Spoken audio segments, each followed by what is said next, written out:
Hello students, myself Khyati Vyas from JMP English Medium Saraswati Group of Education. Today I am conducting this session for grade 5. Subject is SS. We are discussing chapter number 2 coming of the British, and this is my session number 2 for this chapter. So kids, what did we learn in our previous session? Previous session में हमने क्या पढ़ा था इस chapter में? Yes, British कैसे आए, सबसे पहले कौन आया था? वास्को डी गामा आए थे सबसे पहले इंडिया में through the cape of good hope. Vasco da Gama कौन थे? पोर्चुगीज एक्सप्लोरर थे. तो वो सबसे पहले केप ऑफ गुड होप से होकर इंडिया में आए. कहां पर पहुंचे? कैलीकट या कोझिकोड. अब कोझिकोड कहा जाता है कैलीकट. तो वहां सबसे पहले वो पहुंचे थे और उनको फॉलो करते करते डच वाले आए, फिर ब्रिटिशर्स आए. ये लोग इंडिया में क्यों आए थे? क्योंकि इंडिया बहुत प्रॉस्परस कंट्री माना जाता था. इंडिया के पास बहुत सारी वेल्थ, मतलब पैसे वगैरह सब बहुत थे, नेचुरल रिसोर्सेज बहुत ज्यादा थे.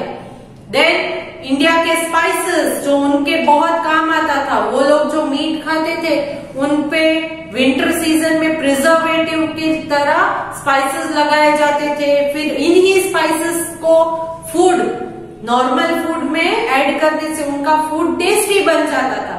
तो इन मसालों के लिए वो इंडिया आया करते थे. देन फिर जैसे जैसे वो लोग इंडिया आते गए, फिर वहां उनको मुगल एम्परर जहांगीर ने परमिशन दी, जिसकी वजह से सूरत में उन्होंने सबसे पहले अपना जो ट्रेडिंग कंपनी है उसे एस्टैब्लिश किया. फिर उनको फॉलो करने के बाद फ्रेंच वाले आए. उन्होंने अपनी ट्रेडिंग कंपनी चंद्रनागोर या चंदन इन बंगाल एंड पोंडिचेरी या पुडुचेरी में अपने अलग अलग ट्रेडिंग कंपनीज को एस्टैब्लिश किया.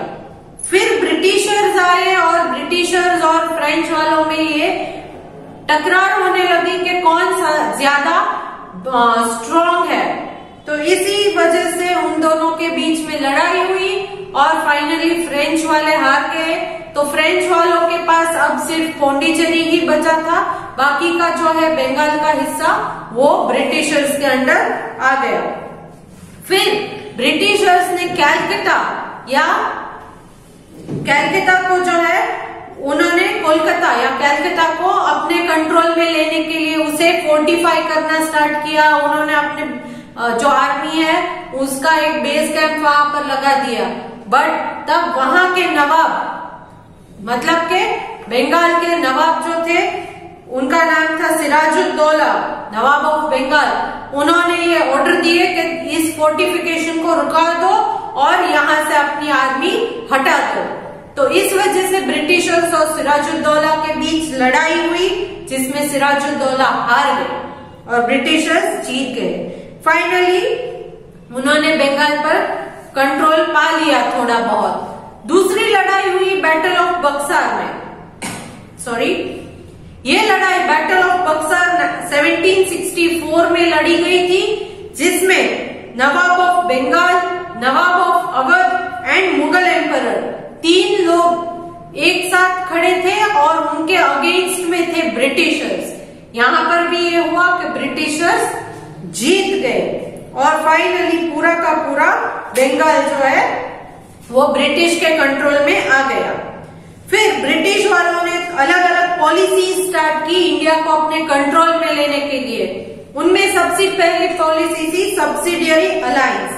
सब्सिडियरी अलायंस जो है वो लॉर्ड रिचर्ड वेल्सली ने ली थी, बनाई थी इस पॉलिसी को, जिसमें इंडिया के राजाओं को अपनी आर्मी ब्रिटिशर्स को सौंप देनी होती है, ब्रिटिशर्स की आर्मी को अपने स्टेट में इंक्लूड करना होता है, और उनकी जो ट्रेडिंग अफेयर्स है दूसरों के साथ वो पूरा ब्रिटिशर्स कंट्रोल करेंगे.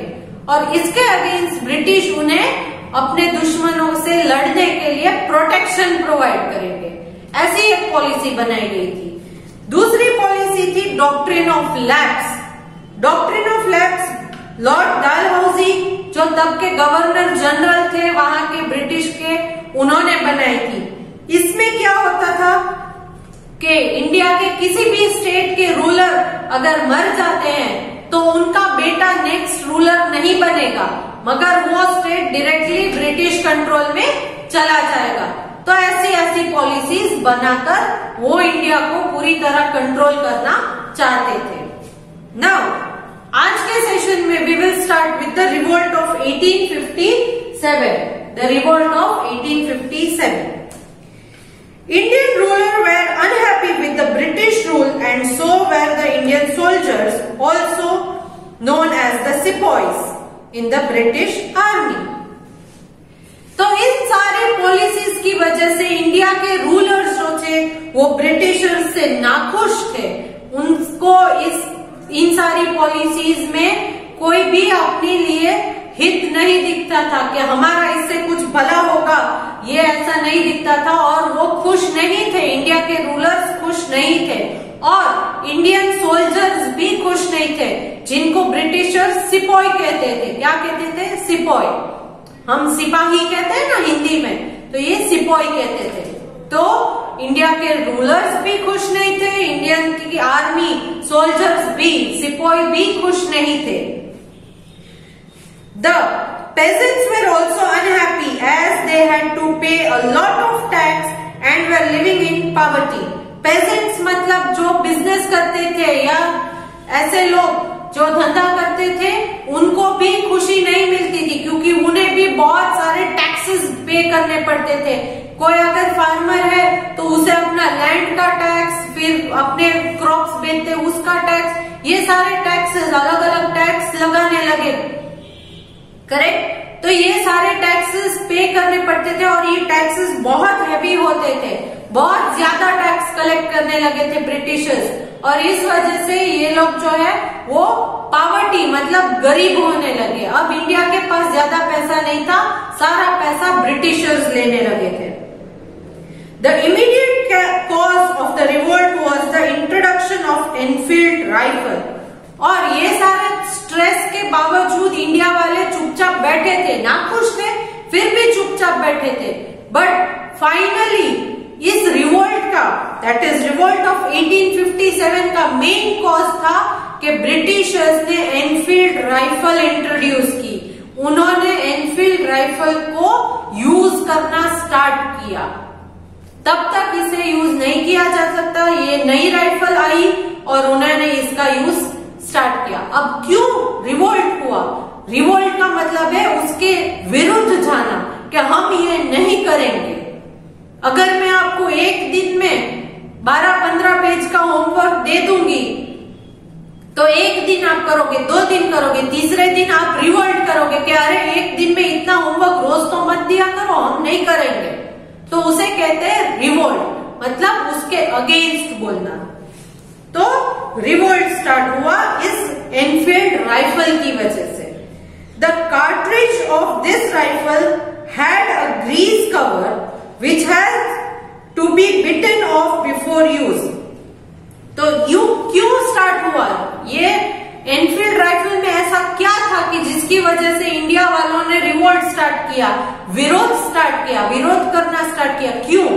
क्योंकि इसकी जो कार्ट्रिज होती है, गोली होती है, कार्ट्रिज, हर आपके पास कोई गन है तो उसमें गोली तो होती है ना, तो इसमें भी, इस राइफल में भी कार्ट्रिज की गोली थी, जिसके ऊपर एक ग्रीस कवर लगा हुआ होता है, एक कवर जैसा, जिसको अगर वो चलाना चाहे, उस कार्ट्रिज को उस गोली को अगर यूज करना चाहे तो उसे मुंह से खींचकर निकालना पड़ता है।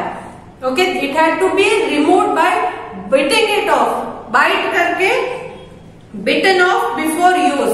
बिटन ऑफ मतलब उसे चबा कर निकालना है, फिर यूज कर सकते हैं। It was believed that this cover was greased with the fat of cow and pigs. और ये माना जाता है कि ये जो ऊपर का कवर है जिसको मुंह से बाइट करके निकालना है, वो काव या पिग के फैट में से, उसकी चमड़ी में से बनाया जाता था।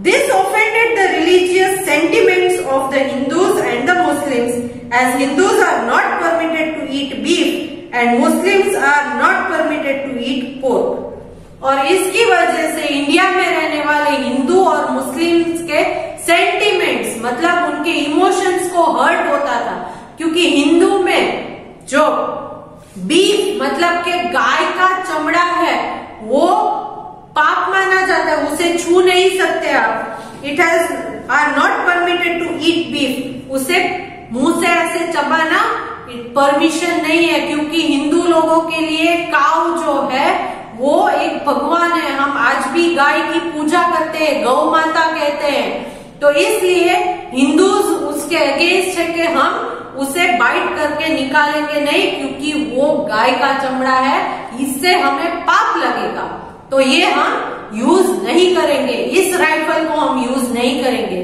सेम वे मुस्लिम्स के लिए पिग का जो मीट होता है, पिग की मीट जिसको हम कहते हैं पोर्क, तो उनके लिए वो पाप माना जाता है, तो उनके सेंटिमेंट्स भी हर्ट होने लगे, इसीलिए ये रिवोल्ट हुआ। The Indian soldier refuse to use this cartridge, तो इसीलिए इंडियन सोल्जर्स ने रेफ्यूज किया कि हम इसे यूज नहीं करेंगे। अगर आपने शायद देखा हो the legend of Mangal Pandey, ये एक पूरी की पूरी मूवी है जो इस रिवोल्ट के ऊपर बनी हुई है, तो इसलिए इंडियन सोल्जर्स ने इस कार्ट्रिज को यूज करने से मना कर दिया कि हम ये यूज नहीं करेंगे।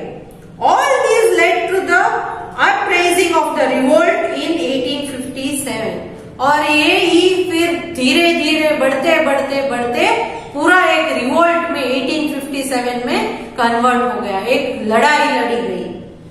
Widely known as the revolt of 1857 और द सिपोई म्यूटिनी, इस रिवोल्ट को रिवोल्ट ऑफ 1857 या सिपोई म्यूटिनी कहा जाता है। तो अब पता चल गया कि सिपोई म्यूटिनी क्या है। Okay, now the sepoy overthrew their superiors and marched to Delhi to crown the Mughal emperor Bahadur Shah II, as known as the Bahadur Shah Zafar। तो फिर सिपोई जो है वो अपने लीडर्स की बात नहीं मानते थे और they march to Delhi, Delhi की तरफ चलने लगे। क्यों? To crown the Mughal emperor Bahadur Shah II, Bahadur Shah II या बहादुर शाह जफर को क्राउन करने के लिए एज द राइटफुल एम्परर, और ये बताने के लिए कि आप ही करेक्ट एम्परर, करेक्ट राजा हो, आप ही हमारे राजा हो। इसीलिए उनका क्राउनिंग करने के लिए, उनका राज्याभिषेक करने के लिए सारे के सारे लोग उस तरफ दिल्ली की तरफ मार्च करने लगे। What started as a Sepoy rebellion or mutiny soon became the first war of Indian independence। और ये जो सिपोई म्यूटिनी या सिपोई रेबेलियन बने थे, इसी वॉर को आगे जाके first war for the Indian independence माना जाता है। ये इंडिया ने अपने इंडिपेंडेंस के लिए लड़ी हुई फर्स्ट लड़ाई मानी जाती है। अपने आप को आजाद करने के लिए सबसे पहले यहां से हमने शुरुआत की थी। Indian rulers and leaders such as Rani Lakshmibai of Jhansi, Nana Sahib, Tatya Tope and Kunwar Singh joined the rebels. इन लोगों ने, ये जो लोग हैं, रानी लक्ष्मीबाई झांसी की या नाना साहेब, तात्या तोपे, कुंवर सिंह, ये सारे लोग इन रेबेलियंस के साथ, मतलब ये जो विरोध करने वाले लोग थे उन्हें रेबेल्स कहते हैं, तो उनके साथ ये लोग भी जुड़ने लगे कि हम भी आपके सपोर्ट में हैं, we are also supporting you. The revolt continued for a year and so before it was crushed by the British. So the revolt continued for a year or so before it was crushed by British का मतलब है एक आध साल तक ये revolt चला और फिर ब्रिटिशर्स ने इसे एंड कर दिया, क्योंकि वो बहुत पावरफुल थे, बहुत ट्रिकी भी थे, तो अलग अलग चालें चल के उन्होंने फाइनली इस रिवोल्ट को बंद कर दिया। मगर ऑलमोस्ट एक साल तक ये रिवोल्ट चला था। It failed because it lacked strong leadership and was not plan properly. तो ये फेल क्यों हुआ रिवोल्ट? क्योंकि लीडरशिप, अच्छी लीडरशिप किसी ने नहीं ली थी, कि सब लोग अपने अपने तरीके से लड़ रहे थे। किसी एक ने लीडरशिप लेके सारे लोगों को गाइड किया होता तो जीत जाते, मगर ऐसा नहीं था। लैक ऑफ लीडरशिप थी, लीडरशिप की बहुत कमी थी। और दूसरी बात, वेल प्लान नहीं थी, अच्छी तरह से हमने प्लान नहीं की थी, ऐसे ही विदाउट प्लानिंग रिवोल्ट करना स्टार्ट कर दिया था। The British were better armed and organised, Britishers के पास बहुत सारे आर्म्स एंड एमिनेशन, मतलब अलग अलग वेपन्स थे, एंड ऑर्गेनाइज्ड, उन्होंने प्लानिंग भी बहुत अच्छे से की थी। Also some Indian rulers help the British, India के कुछ रूलर्स भी ऐसे थे जो तब ब्रिटिश के सपोर्ट में थे। Rani Lakshmibai died while fighting and Nana Sahib was defeated, Rani Lakshmibai लड़ते लड़ते मर गई और नाना साहेब जो है उनको ब्रिटिशर्स ने हरा दिया। Bahadur Shah two was captured and exiled to Burma, now Myanmar, where he died later. फिर बहादुर शाह टू, जो बहादुर शाह जफर माने जाते हैं, जिनका क्राउनिंग होना था, उनको भी इन्होंने कैप्चर कर लिया था, पकड़ लिया था, एंड एक्साइल्ड टू बर्मा, और उन्हें बर्मा यानी कि अब जो म्यांमार कहते हैं वहां पर भेज दिया, और जहां पर वो बाद में आफ्टर सम टाइम मर गए। Both his son were killed, उनके दोनों बेटों को भी मार दिया गया था। Bringing an end to the once mighty Mughal empire, और इसकी वजह से पूरे मुगल एम्पायर का एंड हो गया। बहादुर शाह जफर को उन्होंने पकड़ के बाद में बर्मा ले गए, म्यांमार, और वहां उनकी डेथ हो गई, और यहाँ इंडिया में उनके दोनों बेटों को भी ब्रिटिशर्स ने मार दिया, और इस वजह से मुगल एम्पायर का एंड हो गया इंडिया में। The revolt was turning point in the history of India, ये रिवोल्ट जो है 1857 का, ये इंडिया की हिस्ट्री का एक टर्निंग पॉइंट माना जाता है। यहां से इंडिया की पूरी हिस्ट्री चेंज हो गई। The rule of the English east India company ended and was replaced by the rule of British crown. तो अब यहाँ पर इंग्लिश ईस्ट इंडिया कंपनी नहीं, जो मर्चेंट्स, ब्रिटिश के मर्चेंट्स ने बनाई थी, अब वो इंग्लिश ईस्ट इंडिया कंपनी नहीं, but the rule of British crown होने लगी। ब्रिटिश के क्राउन मतलब ब्रिटिशर्स अपने राजा को यहाँ लाने लगे। वहां इंग्लिश ईस्ट इंडिया कंपनी भी अब इन्वॉल्व नहीं थी। Queen Victoria was declared the empress of India, queen Victoria को इंडिया की एम्प्रेस मतलब रानी डिक्लेयर किया गया। And was decided that henceforth her viceroy would govern India on behalf of her, और ये अनाउंस किया गया कि आज से, henceforth का मतलब है अब आगे, अब से आगे उसके वाइसरॉय का मतलब क्या है?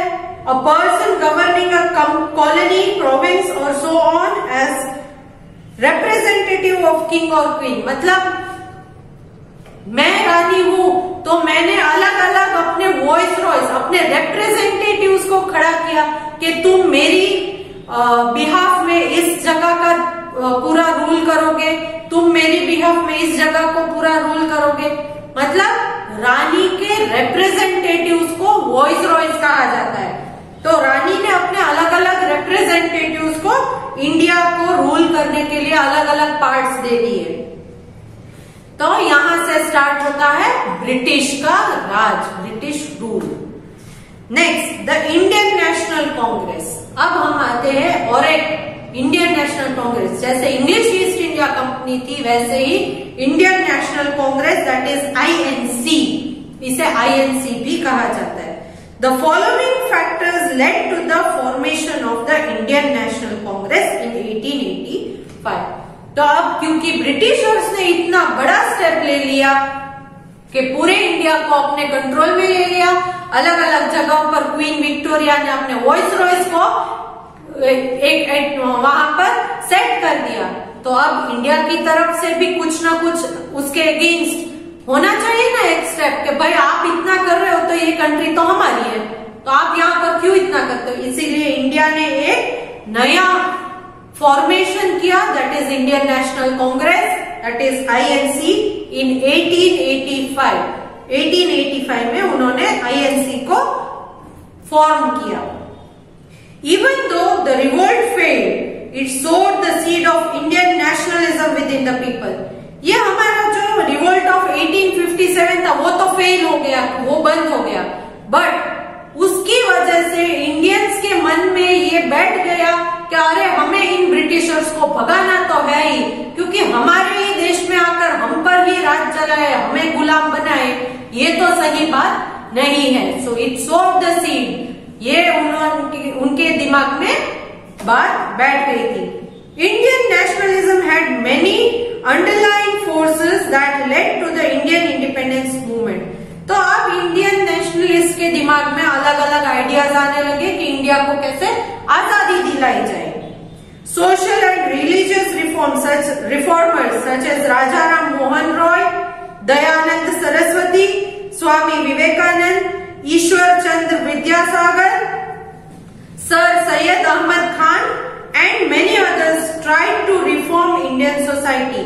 और इंडियन सोसाइटी में तब बहुत सारी खामियां थी, तो इन सारे लोगों ने उस सोसाइटी में से इन सारी गलत चीजों को उनकी सोसाइटी के दिमाग में से निकालना स्टार्ट किया और उन्हें सही दिशा दिखानी, सही गाइडेंस देना स्टार्ट किया. They spoke against the evils of Sati, casteism and child marriage. तब इंडिया में सती सिस्टम थी. सती सिस्टम का मतलब क्या है?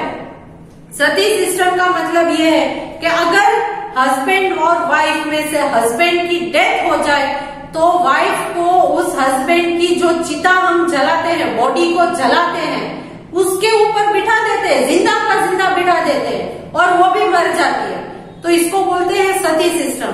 तो इन सारे लोगों ने सती सिस्टम को, फिर कास्टिज्म को, कास्टिज्म मतलब जाति के नाम पर इंडिया में बहुत सारी लड़ाइयां होती थी, अंदर अंदर बहुत फाइट्स होती थी कि तुम इस जाति के हो, तुम उस जाति के, ये जाति वाले हाई है, ये जाति वाले लो है. No, we are all same, we are all equal. सब सेम है, सब इक्वल है, कोई ज्यादा बड़ा या छोटा नहीं होता है. तो इस कास्टिज्म को निकालना था इंडिया में से, सती सिस्टम को निकालना था. Then child marriage. जब बच्चों में कुछ समझ ही नहीं होती थी तब उनके मैरिजेस कर दिए जाते थे, फिर आगे उनकी लाइफ में जाके बहुत सारे प्रॉब्लम्स होते थे. तो इस चाइल्ड मैरिज को स्टॉप करना था. तो इन लोगों ने क्या किया? सबसे पहले अपने देश में अलग अलग जो प्रॉब्लम्स है उन्हें सॉल्व करना स्टार्ट किया, क्योंकि पहले हम अगर स्ट्रांग बनेंगे, हम यूनाइटेड रहेंगे तो हम ब्रिटिशर्स के साथ लड़ पाएंगे. अगर हम अंदर लड़ते रहेंगे तो ब्रिटिशर्स के साथ यूनिटी से नहीं लड़ पाएंगे. इसीलिए पहले अपने आप को स्ट्रांग बनाना स्टार्ट किया. The Indian realized that the British had conquered India to promote their own interest and were not interested in the welfare of Indian people. अब हम लोग समझ गए थे कि ये जो ब्रिटिशर्स कर रहे हैं वो खुद को स्ट्रांग बनाने के लिए, खुद के फायदे के लिए, और ये ब्रिटिशर्स जो कर रहे थे उसकी वजह से इंडिया का कोई फायदा नहीं होने वाला था. इंडिया को कोई भी उसकी वजह से लाभ नहीं होने वाला था.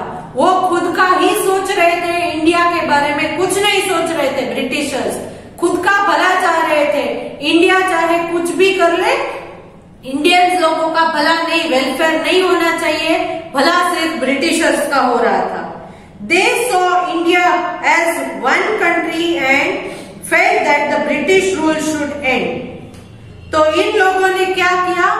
इंडिया को एक यूनाइटेड कंट्री बनाने की स्टार्ट किया और British rule should and. Britishers का रूल अब खत्म होना चाहिए, इसके बारे में सोचना स्टार्ट किया.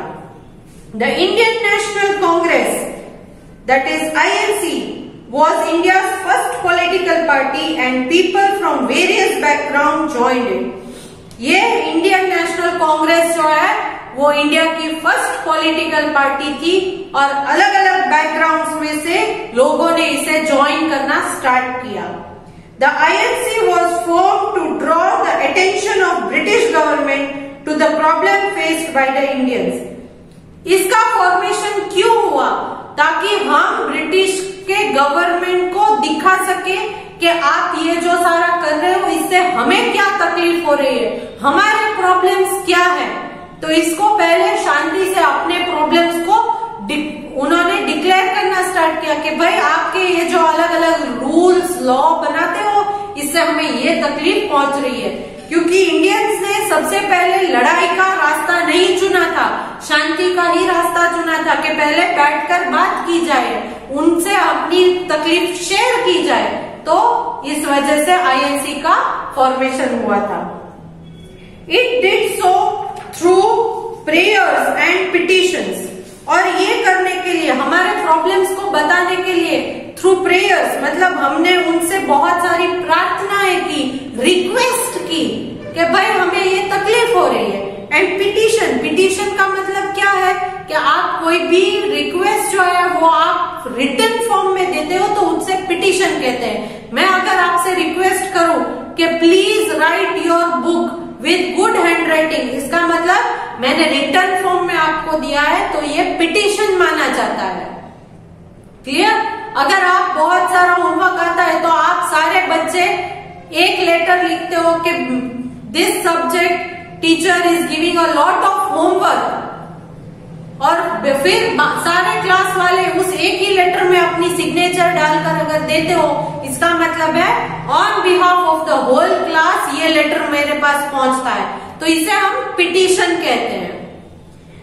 This was the early nationalist fest, ये था अर्ली नेशनलिस्ट फेस्ट, सबसे पहले एकदम पुराना वाला नेशनलिस्ट फेस्ट। Leaders such as Gopal Krishna Gokhale, Sundarnath Banerjee and Dadabhai Nauroji believed in British sense of justice and felt that the reform in the Indian system would take place soon. तो इन लोगों को गोपाल कृष्ण गोखले, सुंदरनाथ बैनर्जी, दादाभाई नौरोजी, इनको ब्रिटिश की जस्टिस पर, ब्रिटिश जो हमारे साथ अन्याय नहीं करेंगे वो हमारा न्याय करेंगे, ऐसा मानना था उनका। But all that was ignored by the British, but Britishers ने ये सारी जो हमने पिटिशंस या रिक्वेस्ट की ये सारी इग्नोर कर दी, उन्होंने उस पर ध्यान ही नहीं दिया।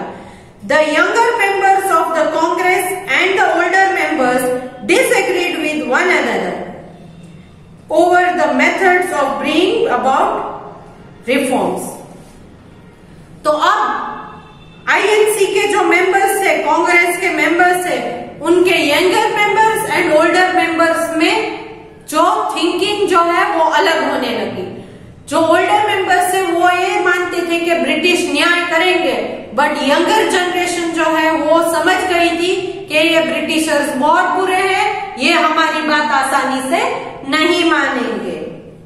Some younger members started assertive nationalist phase of INC in 1905. फिर यंगर जनरेशन के आईएनसी के मेंबर्स ने असर्टिव नेशनलिस्ट फेज को स्टार्ट किया 1905 में। Leaders such as Bal Gangadhar Tilak, Lala Lajpat Rai and Bipin Chandra Pal wanted immediate action. तो ये सारे लीडर्स को, ब्रिटिशर्स को हमने जो रिक्वेस्ट पिटिशंस भेजी थी उसके ऊपर इमीडिएट एक्शन, कि भाई हमने ये पिटिशन आपको दी है तो इसका आपने क्या किया, कुछ एक्शन लिया। तो ये these people were waiting for immediate actions, immediate actions के लिए वेट करते थे। Tilak wanted the common people to become a part of movement as he felt that the nothing would happen without them. Tilak का ये मानना था कि कॉमन पीपल को भी इसमें हिस्सा लेना चाहिए, क्योंकि उनके बगैर इस फेज को अगर हम क्लियर करना चाहें तो ये पॉसिबल नहीं होगा। Tilak's newspaper Kesari was very critical of the British. Tilak, Bal Gangadhar तिलक जो थे, उनका एक प्रेस था जिसमें वो एक न्यूज़पेपर प्रिंट करते थे जिसका नाम था केसरी, और इस पेपर में ब्रिटिशर्स के अगेंस्ट बहुत सारा लिखा जाता था। क्रिटिकल ऑफ द ब्रिटिश मतलब ब्रिटिशर्स के बारे में बहुत सारी खराब चीजें कि ब्रिटिशर्स हकीकत में क्या करते थे, सारी चीजें ब्रिटिशर्स के अगेंस्ट वाली लिखी जाती थी। Okay, so today I think it is much more than enough for the session. आज का सेशन हम यहीं पर खत्म करते हैं। ये चैप्टर अभी खत्म नहीं हुआ है, अभी द आगे के भी 2 और टॉपिक्स हैं जो इस नेक्स्ट सेशन में हम कवर करेंगे, उसके बाद ये चैप्टर खत्म होगा। बट आज का सेशन हम यहीं तक रखते हैं। ओके, आई होप कि आपने सारी की सारे प्रोनाउंसिएशंस को ऑब्जर्व किए होंगे, सारी की सारी बातें समझ ली होगी। तो on the basis of today's session I am sending a worksheet which is fill in the blanks based. Answers are already given in the hint box. Pick up the correct answer and fill the blanks. Okay, you can go through the textbook to find the answer. और आज के session में मैंने जहां तक आपको explain किया है वहां तक आप टेक्स्ट बुक में चैप्टर रीड करोगे, थरली रीड करोगे, क्योंकि ये एक बहुत इंपॉर्टेंट चैप्टर है। ओके, सो चलो, let me take your leave. Bye for now.